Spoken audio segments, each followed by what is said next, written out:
Welcome to the Slop Farm. Enjoy the video. You begin by verifying prerequisites.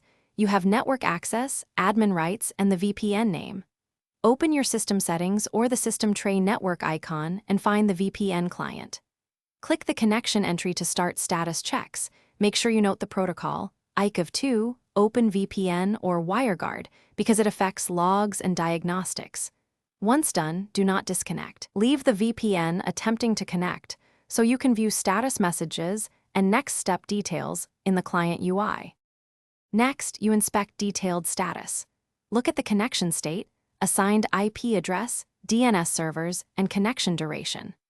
Open the VPN client's log pane or use Event Viewer on Windows or Console on Mac OS to read error codes. These explain authentication or routing failures.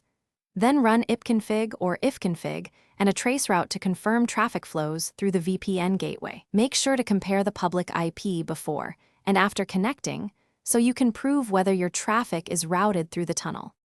Finally, you verify success by checking your public IP and testing access to resources allowed only via VPN. If the IP changed and resources respond, you're connected. If not, restart the VPN client, try a different protocol, or re-enter credentials. These quick changes often resolve handshakes or routing issues. If problems persist, collect logs, note timestamps and exact error messages, and then contact support. One key tip: enable verbose logging before reproducing the issue so diagnostics capture the.